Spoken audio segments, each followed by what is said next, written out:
بسم اللہ الرحمن الرحیم۔ آداب یار دیکھنے والوں کی خدمت میں میرا سلام۔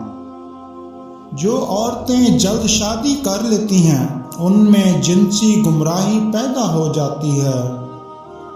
عورتوں کو مرد کے متشابہ نہیں ہونا چاہیے۔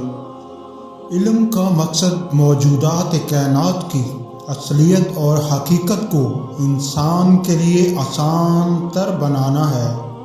اقدار بنیادی طور پر معروضی ہوتے ہیں اور معروضیت دراصل حقیقت کی ایک صفت ہوتی ہے۔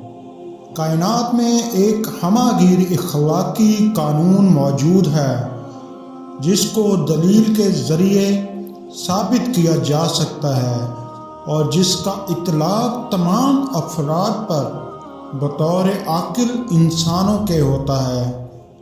انسان کی انفرادی شخصیت اور اجتماعی زندگی کی تکمیل ایسے مقتدر سیاسی اداروں کے بغیر ممکن نہیں جو اپنی ہمہ گیریت اور دائرہ کار و وظائف کے حوالے سے فرد کی شخصیت پر مکمل انداز میں حاوی ہوں۔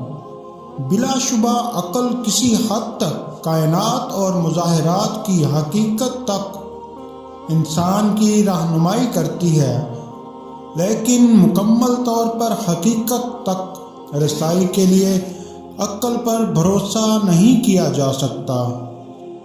اگر انسان عقل کے ساتھ اپنے حواس اور مشاہدے کو بروئے کار لائے تو حقیقت اس پر آشکار ہو سکتی ہے۔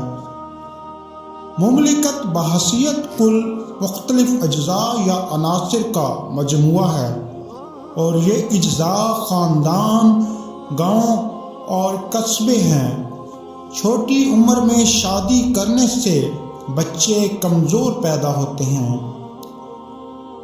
صحت محبت سے زیادہ اہم ہے۔ جلدی شادی نہ کرنے والا شخص دائرہ اعتدال میں رہتا ہے۔ مرد اور عورت میں اختلافات رہنے چاہیے کیونکہ اختلافات ہی باعث کشش ہوتے ہیں۔ جو کام مرد کی دست درازی سے نہیں ہوتا وہ عورت کی زبان درازی سے ہو جاتا ہے۔ 30 سال کے مرد کو 20 سال کی عورت سے شادی کرنی چاہیے۔ مرد 70 سال تک اور عورت 50 سال تک بچہ